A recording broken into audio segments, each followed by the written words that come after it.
and welcome to another episode of Surrendered Birth Stories. Birth stories, birth education, and the pursuit of surrendering it all to God. Let's get started. In this season, leading up to Christmas, I think it's always encouraging to hear stories of hope. And today we're going to do just that.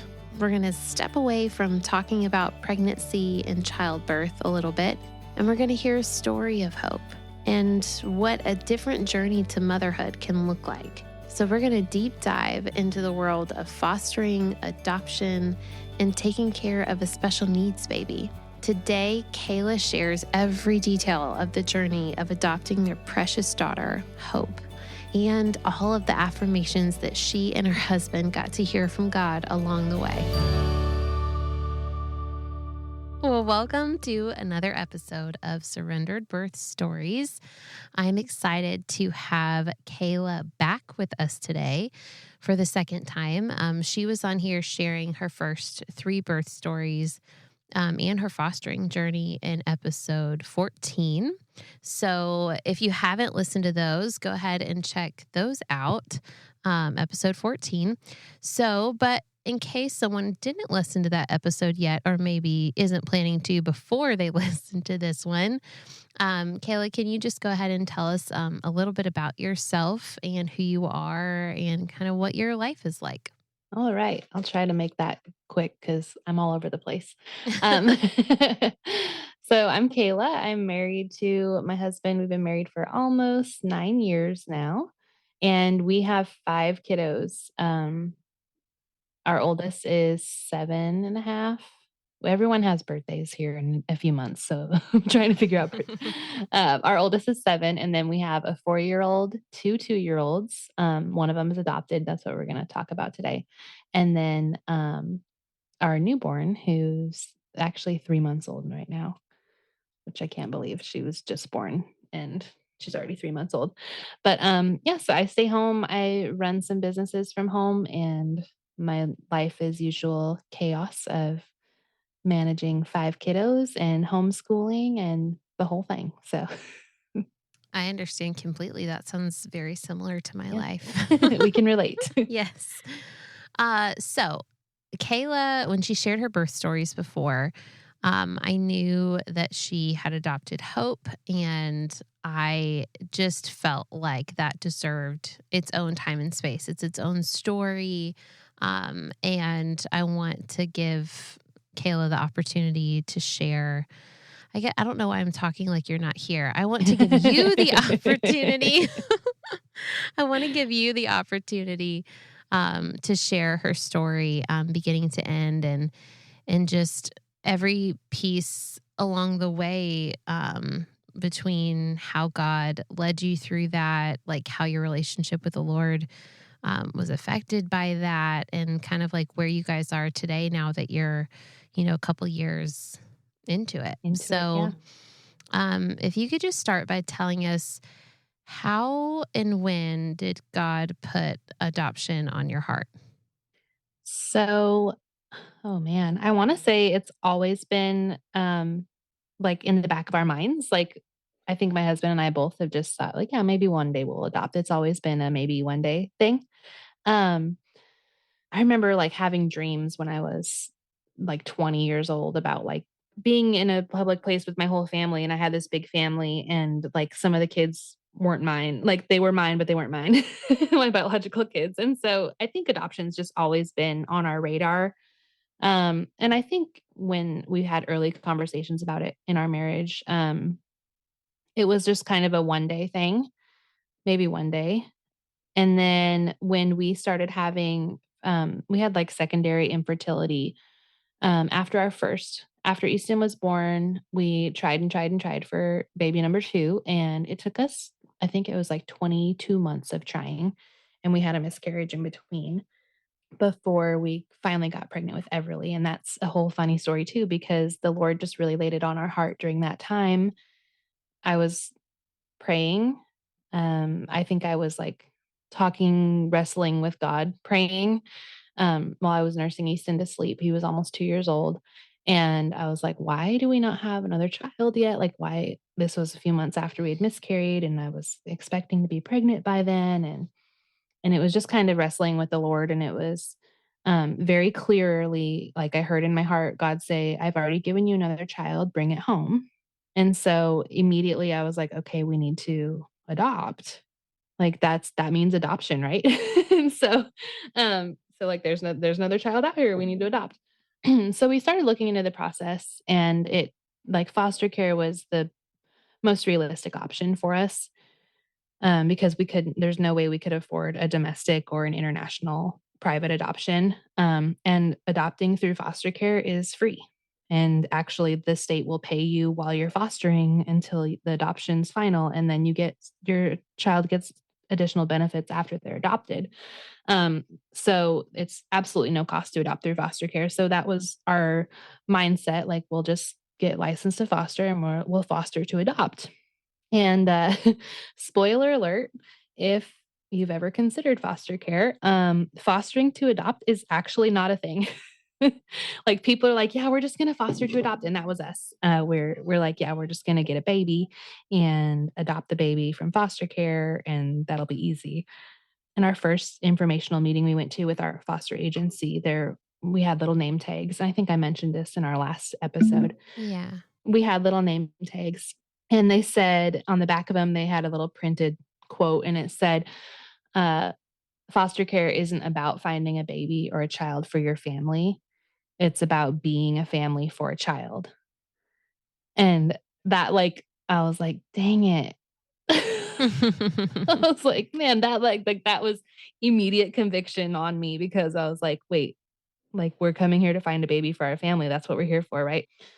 So God really, really turned our whole hearts around, for foster care and for the whole heart of the mission and just helping kids. And we left that informational meeting. We watched some videos, and my husband he's like this big, tall, rough and tough bearded man, but he has the most tender heart, and I love him for it. Um, he was like brought to tears by some of these videos that we watched during this session. And he one of the videos we watched specifically had a little girl who was like a different ethnicity, and it reminded him of a child he had seen when he was in Afghanistan that had been injured. And so that like really was hard for him, and he's like, we got to help these kids. Hmm. So that was just really sweet, but we really had to change the whole posture of our hearts to, foster care isn't about us. These kids have been taken from their families, and they don't have a safe place to go, and they can't be with their family safely. So we learned very quickly that the number one priority and goal for foster care is always reunification. If they can safely reunify with their birth family or even like a birth relative, then that's the ideal situation. Um, and of course, that's not always possible. So a lot of children do end up getting their birth parents' rights terminated, and then they end up becoming adopted or becoming available for adoption. But so it really changed our minds and our hearts as far as, okay, we are open to adoption. Like, that would be a great end goal. We're open to adoption if the Lord sees fit for a child to be adopted. First and foremost, we're here to foster, and we have to just be here in like standing in the gap when they've had this horrible trauma and they've been taken from their birth family.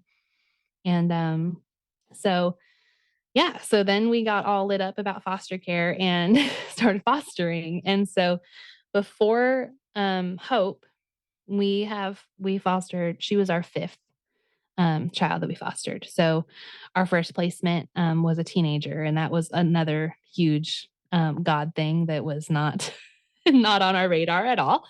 Um, but it ended up being a really, really, really great blessing. So we fostered Riley until we got guardianship of her. She's now she'll be 21 next summer. She's a big girl, all grown up, but she's still a big part of our family. So that was a huge blessing, a lot of huge God moments and big, big unexpected lessons there. And then after Riley, we fostered twin 3-year olds for a short period of time. And then they went to another foster family because I was pregnant with Allie. and I get really sick during my pregnancies. And then after Allie was born, we fostered, I think Allie was only a few weeks old. She was pretty young. We fostered a 4-year-old girl. And that was another big lot of leaning on the Lord. There's like you I don't know how anyone who's not a Christian that's not walking with Jesus can get through foster care. Because it's a whole different world. And there were so many times where we just really leaned hard on the Lord, like, we know this is what you're calling us to do, and we know you're going to see us through, but shoot, this is really hard. So we fostered her, and she was actually able to reunify with her birth siblings who were older than her. They were teenagers, and they were in a home.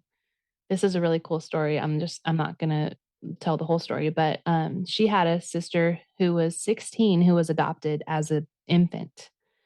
And that adoptive family that's been raising her sister for all of these years actually took in her and her brother, who were both in foster care Wow. when they got removed from their birth mom.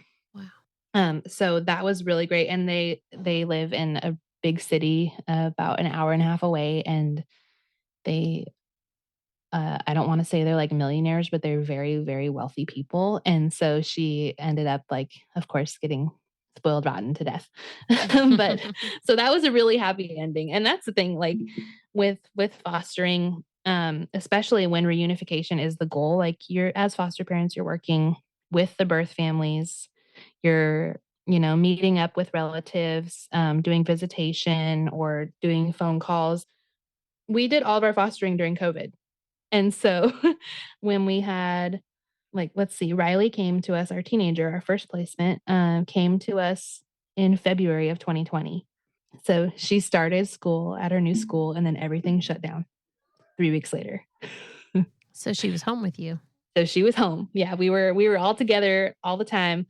Um, and then when we had the twins, Riley was still here, and they had virtual visits. Which, okay, you have 2 3-year-olds On a trying to computer? Oh trying to my do Zoom gosh. visits with their birth family, and it was just like they wouldn't last more than 5 minutes on the call, and I'm like, "I'm really sorry." Like, and I'm just sitting there in front of the computer like, "Yeah, she's running around the yard now. She's out." I'm like, Yeah. I don't it was a nightmare. Um, but yeah, so the forefront is always like the top priority is always reunification with foster care. And so we were open to adoption. But so far, other than Riley, we got guardianship of her. But adoption hadn't been an option with any of the other kids that had come through. And that was also a blessing too, because we really, like, our original plan was not to disturb our birth order of our kids. Which, I mean, Riley was way older than them, so that didn't really there wasn't any real competition with Riley. They weren't fighting over toys, and that kind of thing. But when we had the toddlers, the 3-year-olds and the 4-year-old, it was really rough for the little kids because and They it were was all little. they were all really little, and the placements, the kids that we fostered were right in between them. Yeah. And so it was just like, "Go get your shoes on. We're gonna get ready to go." And they're all fighting over who can get their shoes on first, and then they're pushing each other out of the way in the hallway to race to be the first one to the door, and I'm like, "You guys," it was like herding cats all the time. Yeah. And it's one thing, like, when you've raised your kids and they know what to expect from you, but then you have kids coming from a different background that have no experience, like, with your style of parenting, and so it's just really a whole lot. And I'll get into this a little bit more, but Hope was a newborn when we got her. And even with all of her special needs and her medical complexities, it was way easier bringing her into our family than it was for us to foster toddlers with our kids being toddlers. Oh, I bet. So yeah, so we didn't have any placements. Our last placement, Riley had moved out at this point, and our 4-year-old we were fostering had reunified with her birth family. And so we were open for placements. And Allie was 8 months old, and I got an email, and which is weird because usually our agency would call, but I think they were just assuming we'd say no. And so I got an email from our agency saying there's a baby in the NICU at the hospital. And this is what we know about her. They said, she was born addicted to drugs and she has some feeding difficulties. So she's special needs, but her only special need is a G tube. They said, like, quote, it was just a G tube. And that was it. And so I'm like, okay, And can you explain what a G tube is for yeah. those people who don't know? So a G tube is I'm gonna skip over all the fancy scientific words for it and explain this very plainly. It's basically a little button that she has in her belly that connects to her stomach. So she gets all of her feeds through this button. And it's called a tube because you would hook up a tube to it to give her feeds. So she gets all of her nutrition through her G tube directly into her stomach. And she just because she was not able to coordinate her mouth to swallow. And I'm not really sure what all they tried and everything because at this point she was already I think she was 6 weeks old when they sent us the email. But I'm assuming, they tried to feed her by mouth and it wasn't an option, so then they had the, NG tube, which is a tube that goes through your nostril to like a feeding tube. That's what you normally see. If people don't need a permanent feeding tube, if they just need it for a short period of time, they'll do an NG tube, which is through the nostril and then down so you get your nutrition through there. And so they did that, and then it was becoming clear that it was gonna be, like, a more permanent thing. If she was gonna leave the hospital, she had to have her G-tube. So, this email just said, "It's just a G-tube, is her only special need, and she was just born addicted, and it's, like, had a little harder time." She was a little bit premature. I think she was born at 36 and a half weeks is what they guessed, but her mom didn't have any prenatal care. So she could have just been small because of the drug use and all of that stuff. So I had I had some experience with the G tube. I was familiar with them because my mom's second husband when I was in high school, had a daughter that he basically she was in foster care. She was being fostered by his family. And she would come over for visitation with him. She had Down syndrome and she had a G tube. And so I was exposed to a G tube when I was in high school. Like we did her feeds when she was with us and all that. So it wasn't super scary for me. And my husband is, I guess, not scared of anything because he's like, that's a lot, but okay. And I'm like, okay, like he had no idea. Like truly no idea. Neither one of us did. But she was just a G2 baby. And if you have heard about our foster experience, we said yes to a lot of kids, and those kids never ended up actually coming into our home. Our agency would ask us if we were open to this placement, and we would pray about it and say yes. And every time we pray about it, we say, Lord, you know the needs of this child. You know where this child needs to be. And if it's with us, please give us the grace to get through whatever we need to get through to take care of them. And, that was always our prayer, and probably 90% of the times that we said yes, the child would end up going to another family, another foster family, or they'd get to go with some biological family, or they wouldn't come into foster care at all, their case would be closed, and so we said yes, not knowing that we were the only ones to say yes, and they're like, "Okay, we're gonna get some things started and send you over more information," and we're like, "Okay, this is happening."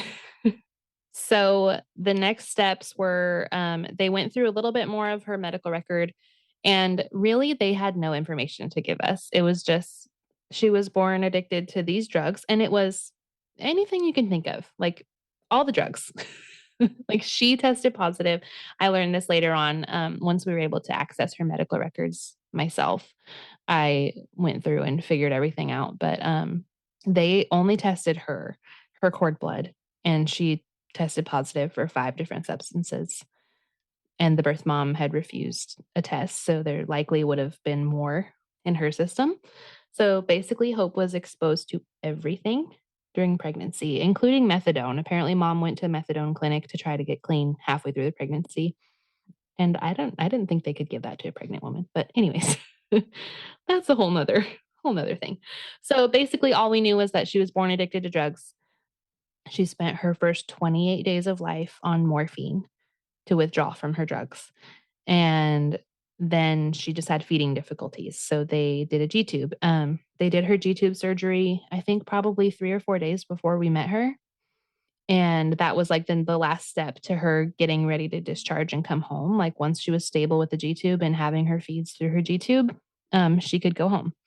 So they had to find a home for her. And apparently the social worker had been working on this for a long time. They reached out to multiple different family members, and it turned out that Hope was the fourth child that this mom has had and lost custody of. And her family members and other relatives basically had all of her other children. And they all said that they couldn't handle anything like with Hope because she was special needs and she had the G tube. Her birth mom, had listed a few friends and family members, and they all declined too. And then so after that, the county reached out to our agency, and then our agency was reaching out to families, and we were the only ones to say yes. And so we're like, okay, Lord, I guess that was it. Wow. Now, was the mom ever interested or trying to be able to get custody of Hope, or was she just like already kind of relinquishing rights from the beginning? She left the hospital. So Hope at this point had been in the hospital for 8 weeks. She was born in September, and this was early November now. And her mom left the hospital when she was, I think, 10 days old, and she never came back. And so they had to get her consent to do her G tube surgery, and no one could get a hold of her. Or they would get a hold of her and she would say she's coming up to meet with the doctors and sign off everything, and then she'd never show. And so that's what led her to entering foster care, because DSS had to take custody so that they could sign off on her surgery. Oh, okay. And throughout our fostering, I did have contact with her a few times, but it was always, "Hey, how's she doing?" And I would send, a 5-page response and pictures and everything, and then she was like, "Oh my goodness, she's so beautiful." And then I'd never hear from her again. Um, and so it was very much a roller coaster. I'm like, "Oh, I don't know." Because I guess at that point you didn't know whether or not she was going to be yours or if she was going to go back. Yeah, yeah, we were just fostering. Her case plan was reunification, and so they had we just knew that mom and birth family was gonna be given a chance to regain custody, and like, we were just fostering. We were just in the gap, standing in the gap. Um, so we got hospital clearance. We had to get clearance to go up there and even see her because this was 2021, and everyone was still very wary of letting anyone in the hospital, no extra visitors or anything. So, um, we got hospital clearance and we finally went up there to meet her, and it was, I will never, never, never forget. So because of her birth mom situation, instead of her being in the NICU, like in a nursery with other babies close to a nursing station, she was at the end of this hallway in a suite because they wanted to give the birth mom the opportunity to stay there at the hospital with her because they knew it was a bad situation and mom couldn't go back and forth from the hospital to home. So they put Hope in a big NICU suite, with a bed so her mom could stay. And it had like its own private bathroom, shower, everything. And she was alone in there in her little like incubator bassinet thing. Um, and it was like it was just gut wrenching. And I think my husband and I both can attest to the fact that like she should not be just alone in here by herself all the time. And nurses would come in hourly to do rounds, and then every once in a while they had volunteers come and hold her. But she was just this sad, sick baby, and it was awful to see. We both of us, like, we did not wanna leave the hospital. We're like, "How do we just," like, after we visited with her and met her and everything, like, "How do you just leave her for the night when you know that there's no one coming back until we'll be there again?" Mm. Um, so she had been there for 8 weeks in the hospital. She was 8 weeks old and had never opened her eyes. No one that had taken care of her, none of the doctors, none of the nurses had ever seen her eyes. And when she was awake, she would cry. Like, that was her state. You knew she was awake because she was crying. And she would fuss and cry until she fell asleep. She had the saddest cry I've ever heard. She wasn't breathing safely, and they just said that it was because her brain wasn't formed properly. And so she couldn't regulate herself and regulate her breathing. And so when she cried, she'd be snorting and gasping for air. And it was just this, I'll never forget it. I have so many videos of her before, when she was a newborn like that, and just always had the saddest cry. So her chart said that she had poor state regulation, irritability. I'm like, you can't say this baby has irritability. That is just wrong. Like, she's been Right. alone this whole time. And then like poor feeding. And so they did an MRI when she had her feeding issues, and she had a malformation in her brain. Basically, so the right brain and the left brain weren't really communicating very well. So it affected like motor skills and stuff like that. Um, so after our first visit at the NICU, that first night, I think it was the first night, we were getting ready to say goodbye, which was the hardest thing ever because we have to go back home to our kids and there's this baby just waiting at the hospital. Um, we were getting ready to say goodbye and we turned the lights out in her room and like tucked her into bed and got her all cozy. I had brought like a flannel, like this piece of flannel that I had worn in my shirt the whole way there. And so I left it with her in the NICU so she could smell something familiar. Um, and when we turned out the lights and were saying goodbye, she opened her eyes. Oh. And Did you immediately run over and look at her? we were like, "Oh, her eyes are open." And we both like snuck over there and we're just looking at her and she couldn't control her eye movements. Her eyes were rolling in the back of her head and she would open them and they would roll and then she'd open them again and they'd roll a different way. And my husband and I both looked at each other like she might be blind. She just had no control of her eyes. But that was the first time no one had seen her eyes the entire time. An ophthalmologist had come and given a report, which ended up he wasn't a very great doctor. We didn't super love him. We ended up firing him a few months later when he called her the crack baby from the NICU. Oh, Um, man. yeah, I'm like, okay, we're gonna find a new doctor. But anyways, he was the only one that had actually seen her eyes, and his report basically said nothing. He didn't know what was going on. Um, but so she opened her eyes, and that was a huge thing. We're like, okay, no one had seen her eyes up until this point, and we told the nurses like her eyes are open, and they're like, "What? Are you serious? We've never seen her eyes." And so that was really like a like kind of a nod from God for us. Like, okay, there's hope. She's already doing something that she hasn't done. There's big this big like chunk in our hearts that we're like, okay, we have hope now. There's hope that like progress is going to get made and she's going to be okay. And so that night when we were leaving the hospital, the nurse told us we needed to set up a code word. So when we called up there and got updates or anything like that, we would have to give our code word before they could give us any information on her. Because at that point, her birth parents were not allowed back at the hospital because they didn't have rights to her anymore and her visitation had to be set up through the court.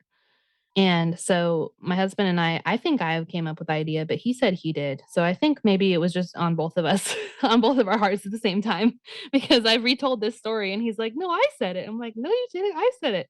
But our code word ended up being hope. And so that's So where, I was gonna say, so she didn't have this name yet no. whenever did So she okay. had a name. Um, and she had her birth name, but it wasn't documented anywhere in the hospital when we were there. And so they had told us that this was her name, but like all of her charts and her name band and everything just said baby girl. And then it had her mom's name on it, her birth mom's name. And so we weren't even sure if that was legally her name or if that's just what everyone else had been calling her. But that night, we came up with hope, and I had a huge amount of support coming from social media when we found out about her, and I was like kind of documenting the whole journey on our Instagram. And I was like, well, we kind of need like a code name for her anyways, because we can't share her birth name on social media. And so we just started calling her Baby Hope from that time on. And now it's her middle name legally. But, so adoption was really likely in her case, um, because they had already reached out to relatives and friends and like anyone that could have done a kinship placement had already said no. So the only hope of her reunifying would be her birth parents working out their case plan, and it just wasn't very likely. So we knew adoption was kind of on the board for her eventually, but we just had to see it through. So it was just yeah, I don't wanna skip anything. I don't wanna skip too far forward. But, we went back the next day to the hospital to do training. So because she had her G-tube, we had to train on how to use her feeding pump. So we had someone from, like, the medical supply company come and give us this big training on how to use the pump and how to set up her formula in it and, and all that. And then we had to have a separate training by her doctor on how to hook up the pump to her G tube button and like how to actually take care of the G tube and remove it and replace it and that kind of thing, which they kind of gave us that training backwards because we learned how to use the pump before we learned how to actually hook it up to her. Like this skill does us nothing until we know how to maneuver the actual button itself. Right. Um, so we went back to the hospital the next day for training and learned all of that. And I stayed the night with her that night. And this was, I think it was Veterans Day. My husband was at home with the kids and with our bio kids. And I stayed at the hospital that night and she would just cry every time she was awake. She would cry. And when it got quiet at night, it was worse. And I had noticed that whenever a nurse came in and I started talking to a nurse, she would kind of settle a little bit. Like she liked hearing us talk or hearing sounds. Um, and so it was like 11 o'clock at night. And I had noticed that after a nurse had come in and we were talking a little bit that it settled her. And so I turned on the TV in this NICU suite that we were given. I turned on the TV and there was a Christmas movie playing. And she immediately calmed down and, like, soothed, and it was the first time that she was awake and quiet, and so I was just holding her on my chest, and we were watching this Christmas movie, and I was like, "This is really sweet," and so that was another, like, kinda nod from the Lord, like, "Yeah, this is gonna be okay. She's gonna make progress. There's hope," and so the hope was just, like, something that followed through this entire thing, um, and I had told my husband about that sweet moment. I was like, "She likes Christmas movies." And so the next day, I went home the next morning and we both came back the following day for our final training. And when we got there for our training, all of her providers were like lined up in her room to give us discharge orders. And we did not know we were bringing her home. Oh, wow. So you just thought you were going to visit again? Yeah, we were just had, like, a scheduled training with for her G-tube, and we were just going up for a regular, like, daily check-in, and they were all lined up. They're like, "Okay, you guys get to take her home today," and we're like, "What? What? Are you serious?" And it was a Friday, and we had thought that we weren't gonna take her home until, I think, Tuesday the following week is what the plan was. And it ended up being like this really rushed discharge thing, and we were just like, "Okay, is this" like, my husband and I just kinda standing there looking at each other like, "Is this real life? Is this really happening? Like, we're taking her home right now." We did our training, and they put up, like, a quick CPR video on the TV in the room, and that was enough for them to send us home. In hindsight, they didn't do her car seat test. I was like, what about did you even have a car seat with you? Yeah, we had brought it the first time, and we had left it in the room. Oh, okay. But so we had our car seat, but they never did the car seat test. And like hindsight obviously is 2020 because if they would have done that car seat test, she would not have been able to go home. With her Because breathing? she wasn't breathing safely. I was gonna say, I mean, I know a little bit more now about her breathing, but, Yeah. like, when the doctors were telling you, like, it was just a feeding issue, not a breathing issue, like, Yeah. yes, what happened there? So no car seat test. They sent us home with weekly weight checks. So they had a home nurse coming to our house to come check her weight weekly because that's all they were worried about was her feeding. And as long as she was gaining weight, they thought that she'd be fine. Um, And of course, this home nurse, after the first visit, she's like, this is a little bit more than a feeding issue. I think I'm gonna be checking on her for a little bit longer than what these orders say." And I was like, "Yeah, I think so too." Because, like, I should have, played a clip or something, but her breathing was just really scary. She was, like, snorting, and she was not breathing very well. And everyone at that hospital had told us it was just because her brain couldn't regulate. It was just a brain issue. As far as they knew, anatomically, everything was okay. So, we had a ton of follow-up appointments, and I remember taking her to her first NICU follow-up appointment, and the whole NICU team was there, so we saw all the providers that took care of her during those first 8 weeks, and she was awake and her eyes were open for that whole appointment, and they were all blown away. They're like, she can see, like, her eyes are open, she's seeing." And she had gained a little bit more control, over her eyes, so they weren't rolling as bad, but they still did roll a lot.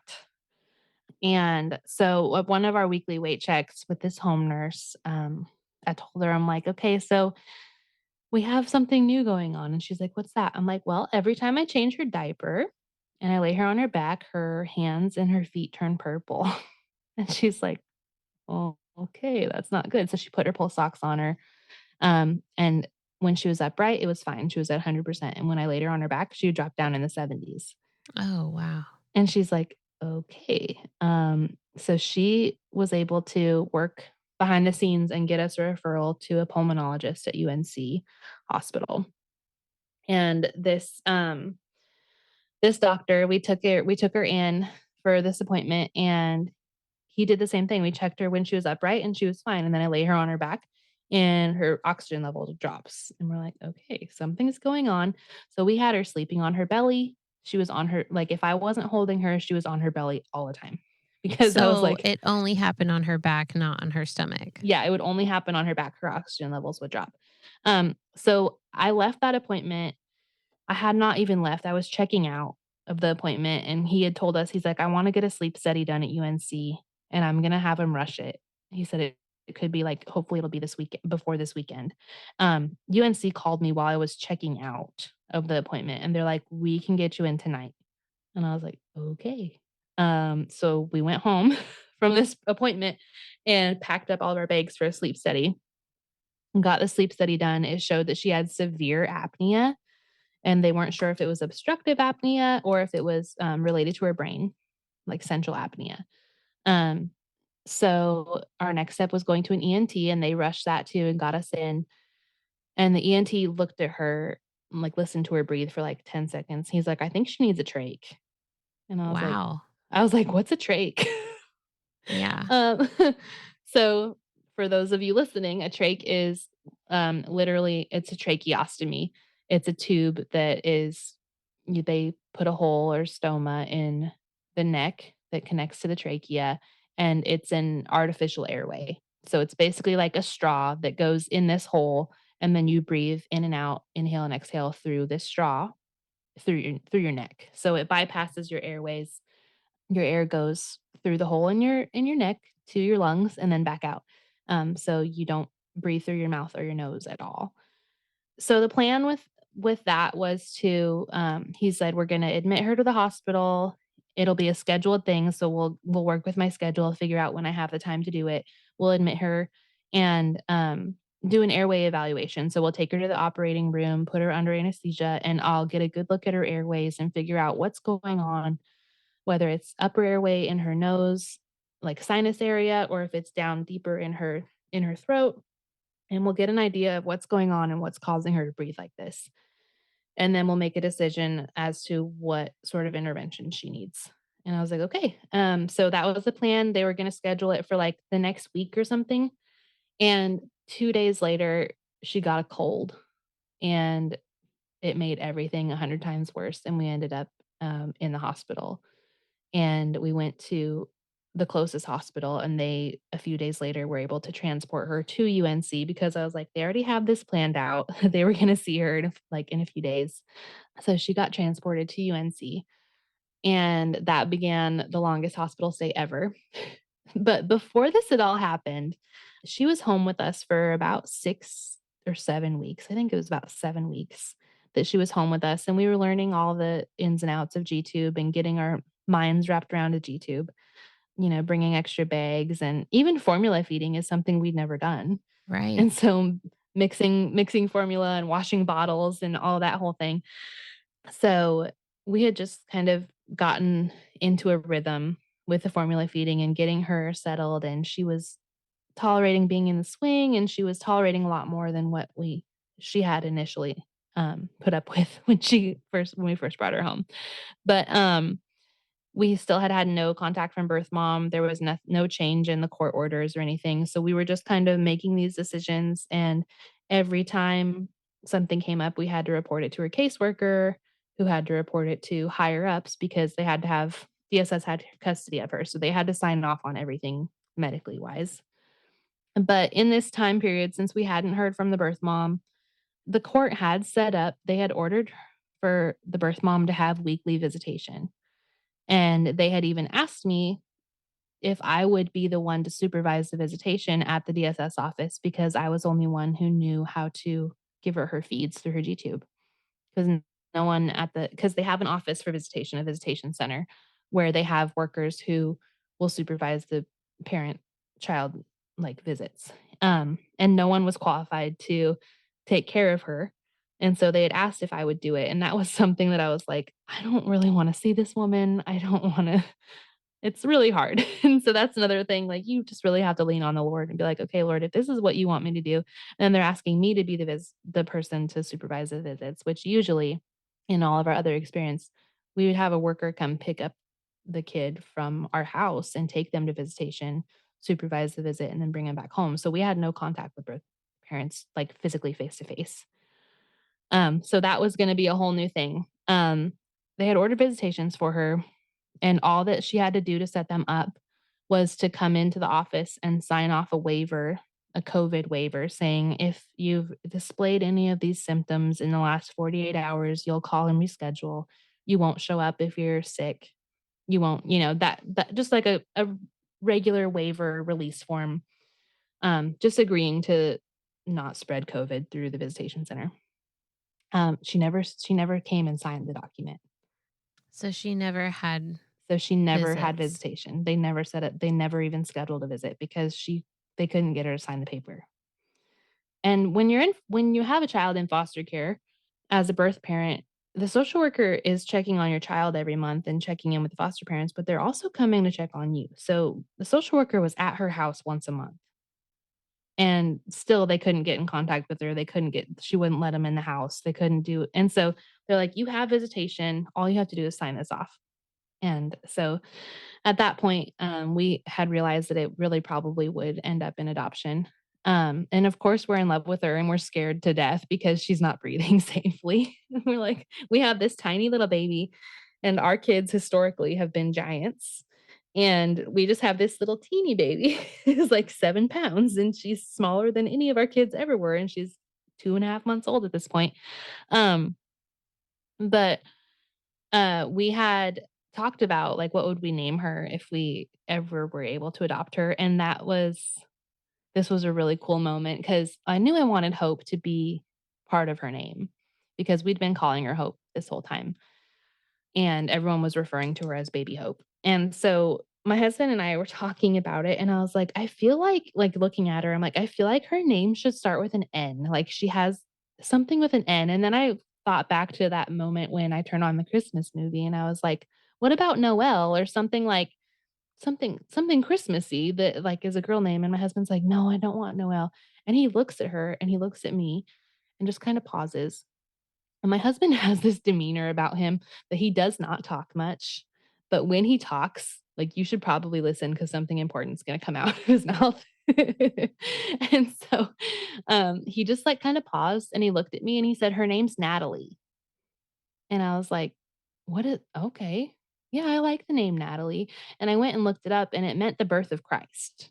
Oh, And I was like, "That's a Christmas name, like, that's a Christmas name," and, like, it was just such a God moment that it was like, he just pulled Natalie out of a hat. I don't know where he got Natalie from, but we both looked at her and we're like, "Yeah, Natalie Hope, that's her name. That's gonna be her name." And so, from the time she was, like, 2 months old, we knew if we ever adopted her, she was gonna be Natalie Hope.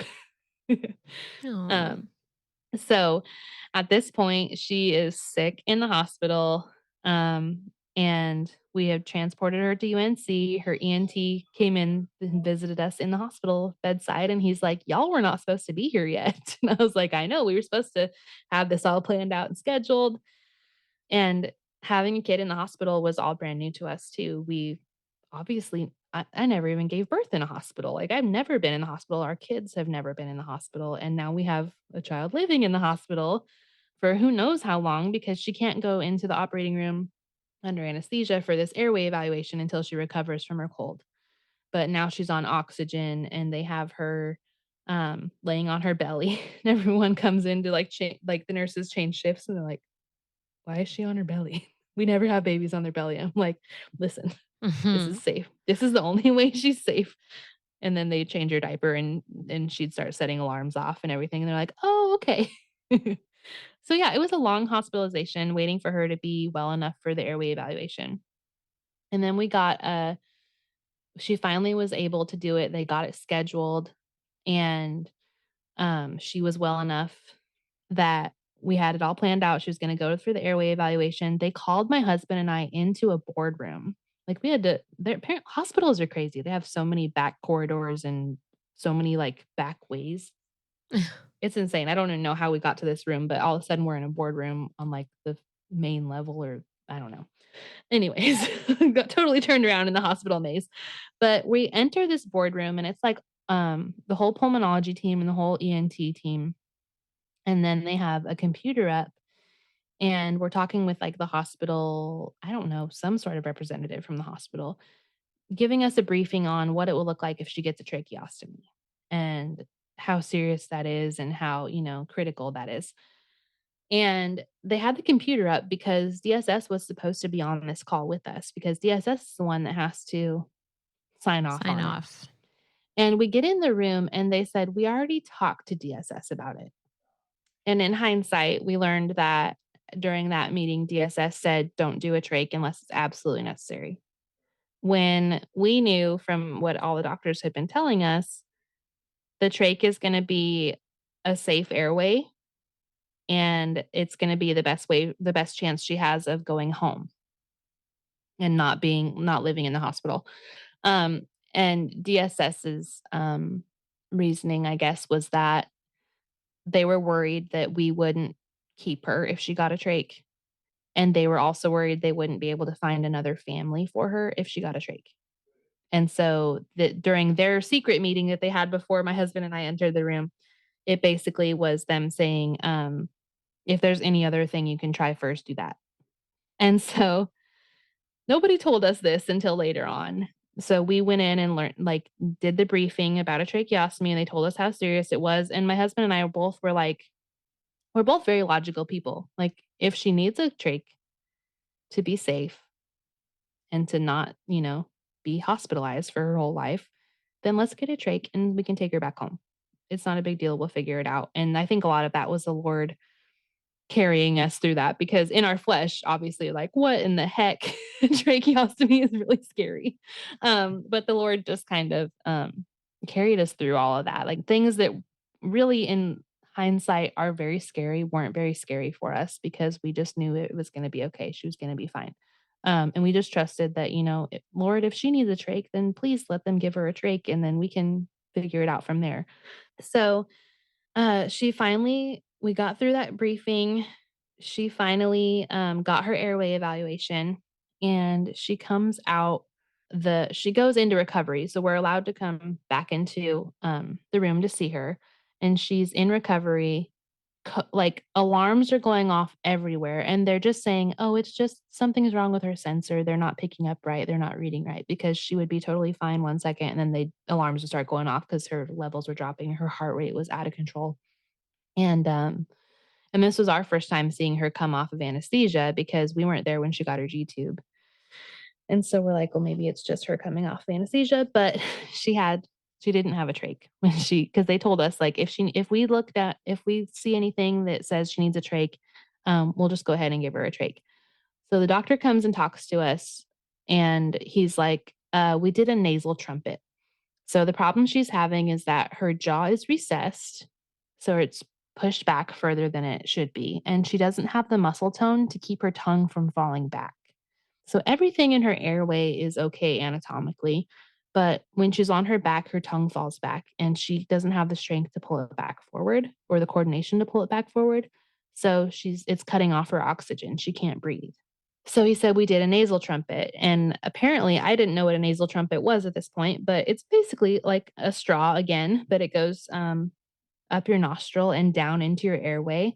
And so basically, it goes behind, like down your throat, behind your tongue. So if her tongue fell back, she could still breathe through her nose through the nasal trumpet. And this is not like every nurse that I've talked to, every doctor I've talked to after this, they said there's no way that was a permanent fix. Like she wouldn't have been able to go home like that because she had at the end of this nasal trumpet, they had like taped sutures, had the sutures taped all over her forehead and her cheeks. I'm like, this is not a long-term solution for for her breathing. Like we were very upset. Like not upset that she might not need the trach, but upset that this didn't seem like a safe option. This didn't seem like something that we could come home with. And she wasn't doing well. So the nurse in recovery just blamed it on the sensors and the machines, and they sent her back up to her room.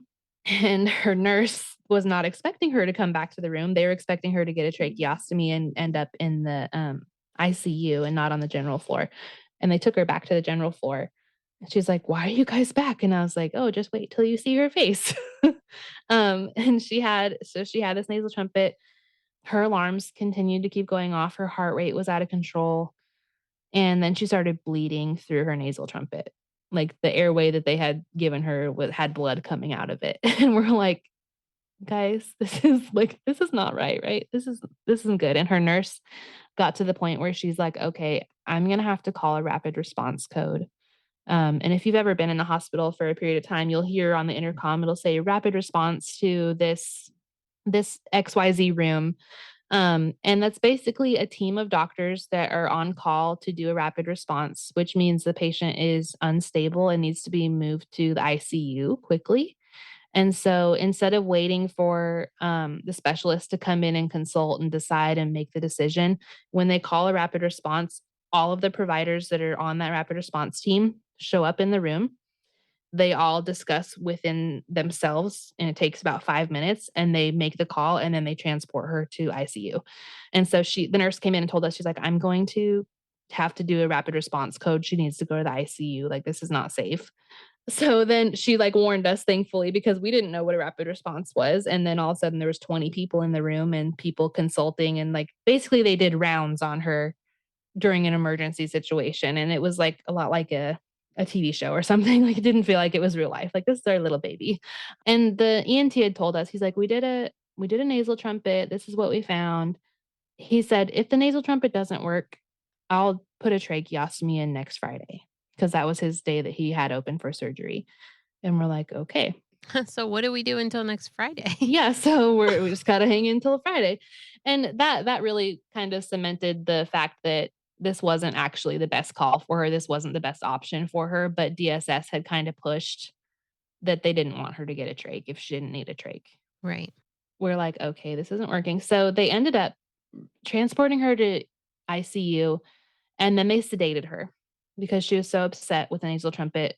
Um, they kept her sedated, and this was a Friday. And so they're like, we're going to keep her sedated through the weekend and see if she can kind of get used to it and come around to it. And at some point during the weekend, her IV had blown, and it had taken them long enough to get a new IV started that the sedation wore off, and she got really, really, Oh. really mad and ripped out the nasal trumpet Herself? And herself. how old is she at this point? Like 3 She's or 4 months? 3 months old. Yeah. Wow. Little tiny baby, like, pulling and rubbing at her face and so I show up to the hospital on Monday morning, and it happened on Sunday that she had pulled the nasal trumpet out, and it happened in the middle of the night shift, and the nurses had been there. They had the same rotating nurses that had been there for the whole weekend when she was sedated, and the nurse talked to me on Monday when I got there. They said, "She ripped it out, and we are not putting it back in because it is not helping her, and she hates it." And I was like, "Thank you. Thank you, Lord. Like, thank you, God, for putting these nurses in this room and giving them the sense that they can report to the doctor and say, "This does not work. This is not a solution for her." So does that mean that she just can't be on her back again until another solution is found? Yes, so she was back onto her belly. And it was so crazy because sometimes she would be totally fine and other times she wouldn't, and we knew that, like, she had some control. It was very, like, up in the air because, of course, after all of this, she ended up getting sick again, and so they couldn't do the tracheostomy then the following week, until she was better. Like, she had random white blood cell count was really high, and no one really knew why. She wasn't symptomatic, but, it was high enough they wouldn't take her back to the OR and sedate her again. So, while we're waiting for the trach, the decision's been made, we're doing the trach, and they told DSS, like, this is her only shot to have a safe airway because sometimes her airway is safe and sometimes it's not. And her ENT, the way he explained it, he's like, even if she's okay for 6 days out of the week or like, even if she's okay for 23 hours out of the day, but she's not okay for that 1 hour, you don't want her to not be okay at home for that 1 hour because you don't know what could happen. And so he's like, even if she only needs her trach for 1 day out of the whole year, that means she still needs to have her trach because it could be catastrophic and she could die during that period of time. Um, and so it was a no-brainer for us. We're like, "Yes, do the trach. We'll figure out we have to learn all the things and do more training and all that." So, sweet girl got a tracheostomy, on Allison's 1st birthday. And is that December at this point? We are into February. Oh, okay. All right, Mhm. we've Yep. moved So on. yep. So she came home in the middle of November. We brought her home on November 12th, and she was home with us for about 2 months.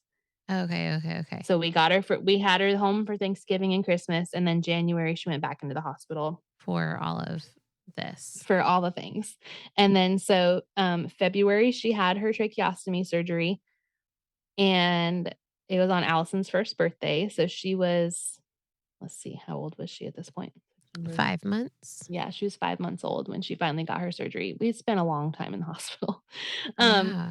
and then, so after her tracheostomy, they had to And y'all don't live near UNC. no, it was an hour drive.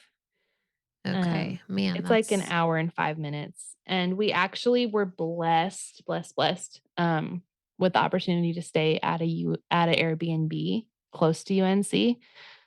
So we were able to bring the whole family up there, and we stayed at a Christmas tree farm, and aw. it was so fun, because I could go to the hospital and visit and be home in 15 minutes, and my husband was there with the kids, and so I got a lot more time with the kids, because I'd spend 4 or 5 hours at the hospital and then 2 hours commuting, so I was gone all day.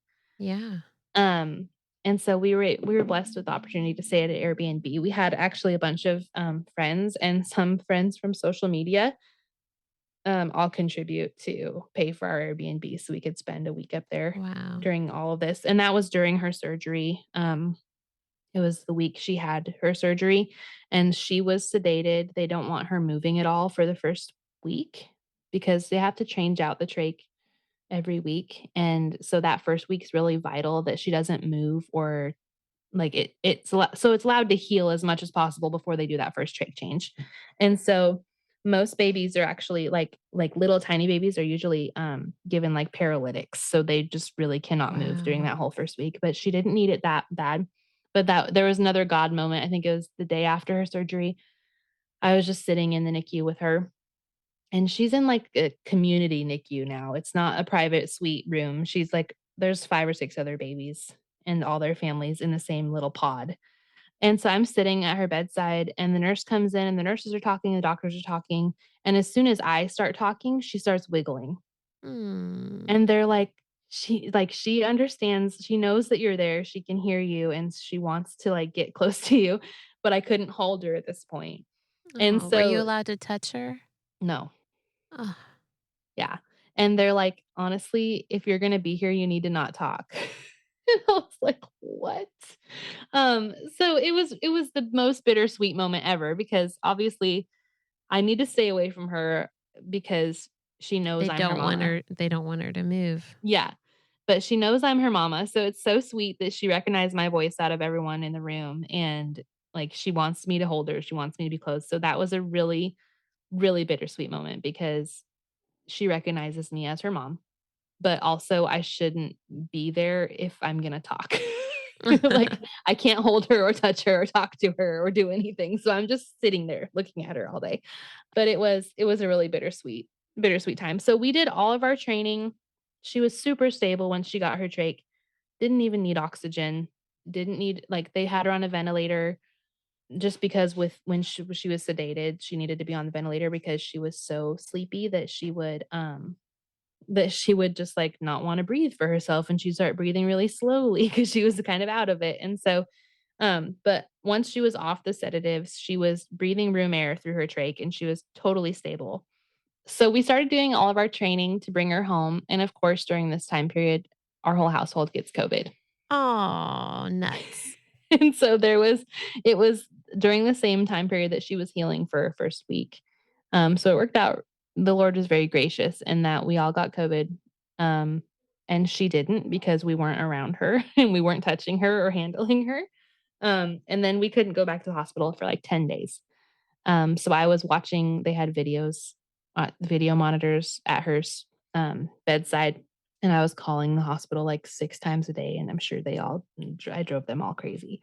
Um, but yeah, so as soon as we got over COVID, we were back in and doing our training. And when you have a child with tracheostomy, they make you room in with them. So you have to stay with them at the hospital for 24 hours and do all of their cares and do all the trach care and take care of everything without the nurse's help. Well, that's smart. And I'm like, "Oh, okay." So we did that. They don't tell you that it's in this room that's like the size of a closet and there's no windows. Oh. And so it was really weird. It was like a very surreal 24 hours. We're like, is it daytime or nighttime? We don't even know. Mm. But yeah, so we roomed in, we did our training. CPR training is a little different with the trach. So we had to have a separate CPR training. We had to check all of these boxes to bring her home. And we brought her home. She also, because she has a trach, she qualified for nursing at home. So that's been a huge revelation for our family to have a nurse in the house with us most of the week. I think she qualifies for like 94 hours a week of nursing care. Wow. So we have So who 3 pays for that? Medicaid. Oh, Yep, cool. her insurance pays for her nursing staff.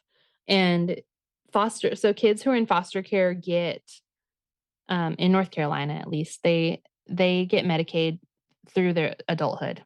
Even if they're adopted, Oh, they can wow. they can keep their Medicaid, and so that was a huge blessing. And then during this whole thing, because she got a tracheostomy, she DSS set her up with Social Security disability and the whole 9 yards. She has a waiver program that helps cover things that insurance won't cover. And so, as far as financially, there was no added burden in having her be medically complex. That's good to know because I was thinking about that. I was like, wow, that's like a huge thing to Yeah. take on financially too. Yeah. So that is all taken care of by the state. And praise God for that, because that would have probably been the only thing that would hinder us from saying yes, because we would have been like, Because you're not millionaires like most people. yeah, yeah. Definitely not millionaires, and definitely like the cost of these things that she has is I can only ridiculous. imagine. Ridiculous. Like she has a medical stroller that's like a $12,000 stroller. Oh my goodness. I'm like, I don't even look at the prices anymore because I'm like, thank God this is covered by Medicaid because you would not have it otherwise. But anyways, so we still were hearing from birth mom every once in a while. And once she got her tracheostomy, it was even worse. Like I was trying to explain things to her. And I was like, so she would check in and be like, how's she doing? I'm like, we've been in the hospital for 6 weeks. She just had a major surgery. She has a tracheostomy. She's like, what's that? And so I explained everything to her. I'm like, she can't breathe safely. So this is going to be a safe airway for her to breathe through. And so explaining everything to birth mom, and then she would just say, "Oh, bless her heart. I feel so sorry for her. Poor baby." And I'm like, "No, she's not a poor baby. There's no poor baby allowed here. Like, she is a fighter. She is an overcomer. Like, she's not a poor baby. Don't say my baby is a poor baby." Mm.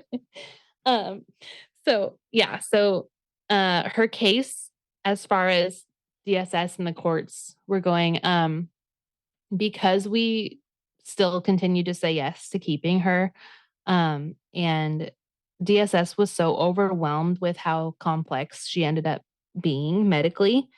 um, our worker, bless her heart, this was her first case, Oh like my straight goodness. straight out of school, just hired with the county. She's like, "This is actually my first case." And I was like, "Okay." She didn't have any kids of her own, and so I was explaining everything to her, and we have to basically give a report every time they go to the doctor or anything like that. And so I was sending emails weekly with a summary of everything we did that week and all the doctors we saw and all the nurses we saw. And basically, they were so overwhelmed that by the grace of God, they let us make a lot of decisions for her. That's awesome. Um, and that was a huge, huge blessing too, because there was one thing that the staff at the hospital kind of bucked me on. And I was like, "No, we're not going to do that." And they said, "Okay." And then they called DSS and they called our worker and they're like, "Well, we want to do XYZ, but we think this is going to be the best option for her, blah, blah, blah." And our worker had no idea what any of it was or what it meant. And so she just said, "Well, what did Kayla say?" Because she had the final say. She could have been like, "Yeah, go ahead and do it. If that's what you want to do, go ahead." But she knew, like, she trusted my judgment enough to say, "Well, what did Kayla say?" And they're like, "She doesn't want to do it." And she said, "Okay, don't do it." And so from that point on, they didn't have permission to do it, so they couldn't. So that was like the Lord just really had his hand on her and all of the different scenarios. So she is now, let's see, she just turned 2 in September. Um and she does therapy, like she has therapies every week, and we always say that she's our mystery child because things that you would expect is totally opposite for Hope. And she's just always throwing us curveballs, but she is funny. She is so sweet and she smiles, has the best smile in the whole world. And she's 2 years old and she's still learning how to sit up. She's almost sitting up unassisted. She'll sit with a bobby pillow like a big girl now. She sits pretty. But yeah, we have nurses at the house that have become like family, and we've been able to just navigate everything that's been thrown at us as far as her health stuff. And she's healthy. Like she has been diagnosed with like an intellectual disability syndrome. So she's very delayed. She can't crawl or walk or talk or anything like that. But we believe one day she will. And she's making little strides here and there, things that are not big deals, like things that we might have not even noticed with our older kids that are typically developing kids, um, are huge milestones for her. Like just a few weeks ago, we got her in the bathtub for the first time and she didn't have a meltdown. And so we've been giving her sponge baths for 2 years, and then all of a sudden she was sitting like a big girl in the bathtub in her bath chair. So little things like that. And the Lord has just really opened our eyes and really, really, really humbled me because I never realized how I had held my natural parenting status as like an idol. Like I was a crunchy mom and my kids had never been to the hospital and never needed antibiotics and were born at home.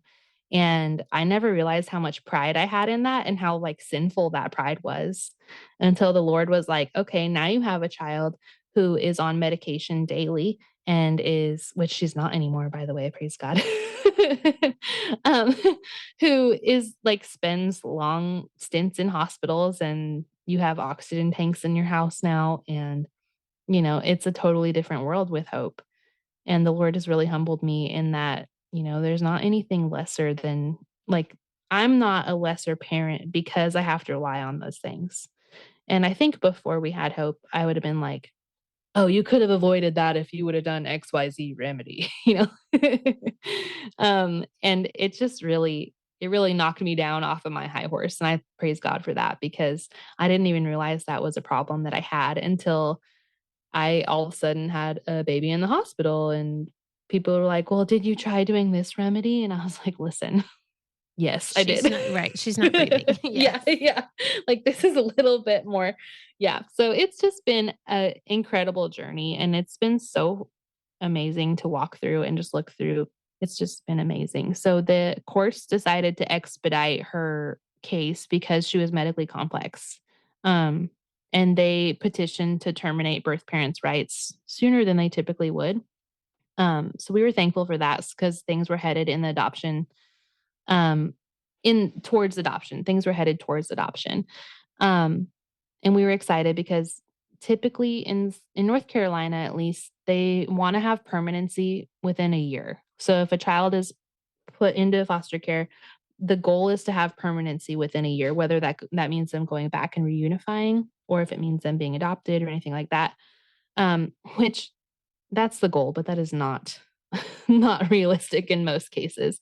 So we were actually like kind of leaning towards things might actually happen quickly, and then they didn't end up happening quickly. Court got continued multiple times because someone wouldn't have their reports in, or someone's attorney was on vacation, and just little things like that. Like we'd have a court date set up, and then it wouldn't happen, and wouldn't happen, wouldn't happen. So she spent 599 days in foster care. And finally, she was adopted, Wow. and we were able to adopt her. We, as soon as we found out they were terminating her birth parents' rights, we started all of our adoption, home study and all like everything we had to do for adoption. We had to get fingerprints done and home studies and that kind of thing. And that's usually good for a year. And we were almost to the year mark.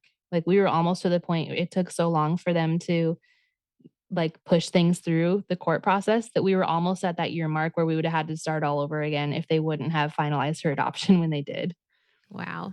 So yeah, it was a really long journey, but that was adopting Hope. She's a little miracle baby, our mystery girl, and we still have no idea, what her abilities will be as she gets older and as she continues to grow, but we know she's always trending upward and she's doing a little bit better every day. So we're so thankful for her and so thankful for all the lessons that God has taught us through this. Because she is so medically complex and because she has a full staff of nurses, she has her own room in our 3-bedroom house. Mm. So that kind She's of, the princess. yes, and that kind of disqualifies us from fostering any more children because our biological kids, we have a boy and then girls, so they couldn't share a room. They share a room together, and we couldn't put another child in foster care in a room with them because we have mixed genders and different ages. And so adopting Hope was the end of our foster care journey. And that was like a really weird chapter to close. Like that was okay. Okay, I guess we're done. Like this part of the story is closed unless we have a house one day that has multiple extra bedrooms. But God gave us a child and we brought her home. So Oh, I just got goosebumps how you rounded that out. Full circle. full circle. We did it. It took us, let's see, it took us 5 years, 6 years. From when he told you that to when you adopted her. Yeah. Wow. Yep. It was in Easton was almost 2. So it was in 2018. Wow. And her adoption was final in 2023. Yeah. We did it. You did it. And I'm so glad that you came and shared because I think met you via our midwife / social media like a year or so ago, somewhere in the last year. And have followed you since then and I've never known her story but what's really funny is that I did not know she was adopted until later. And I assumed she was your biological daughter because I think she looks so much like you. Yeah. And people have said that. So many people have said that. And it's crazy because our biological kids are all blonde hair, blue eyes. And Hope has brown hair and dark brown eyes. That's part of her diagnosis is that she has enlarged corneas. And so she has, like, when I say she has big eyes, she has big eyes. And, but it's so funny because, like, she doesn't look like our biological kids, but when I'm just holding her, when I'm like, I have brown hair and I have blue eyes, but people tell me all the time, like, she looks just like you. She looks like she's your biological kid. I'm like, she doesn't match her siblings, But she matches you. but she matches mama. Yeah. Yeah. So when I found out she was adopted, I was like, "What?" Like she Wait, what? but she's the spitting image of her mother. That's so funny. Yeah, it's crazy. Well, and I just learned this recently. Someone said that she has my smile and that smiles are a learned trait. They're not genetic. Oh, Because, when you're smiling at your baby, they learn your smile and they smile the way you right. smile. Yeah. And someone told me that and I was like, that is the coolest thing. Like, she has my smile because that's the smile that she learned. Oh, I'm like, that is so sweet. that's precious. I really appreciate you. I mean, sharing her story, but that's given me a much better, picture of foster care and Yeah. adoption and having a special needs child because I've never had any of those experiences personally. And Yeah. so I really appreciate you sharing all that because now even though I obviously don't know exactly what it's like to go through that, I have a much better idea now, and my heart can sympathize. Yes, So definitely. And it's so amazing the way that God worked it out too, because that initial email, she was just a G-tube baby. right, And the Lord just really worked that out because if we would have gotten an email that said, we have a baby at the hospital that has a tracheostomy and an intellectual disability syndrome and XYZ, all these diagnoses and a G-tube, we would have been like, nah, that's a little much. yeah, right, But the Lord the Lord just, like, it was just all the Lord because she was just a G-tube baby, and we're like, "We can handle just a G-tube." And then, of course, we brought her home and fell in love with her, and then she ended up being not just a G-tube baby. right. He gave you a little bit at a time Yes. to So God was adjust. so gracious with us in our learning curve and our failing flesh, but we're so thankful. She's definitely was meant to be here. Well, thank you again for coming on, and we are going to have you back to share your newest birth story because since you were here last time, you had another baby. We had another baby. So Surprise. I can't wait to talk about that, and hopefully we will do that soon. Yes, sounds good. Thanks again for joining us today. Be sure not to miss an episode by hitting subscribe. Also, we'd love for you to leave a review of the show so that more people like you can hear more stories like these. If you're local to the Triad of North Carolina and seeking childbirth classes, birth consultations, or a birth doula, please click on the link in the show notes to take you to our website for more information. Just as a reminder, this show is not giving medical advice, so please continue to see your personal care provider as needs arise. Also, if you would like to be a guest on the Surrendered Birth Stories podcast, please click the link in the episode show notes to get in touch with me. We hope you have a great week, and remember, learn all that you can, make the best plans, and then leave it in God's hands.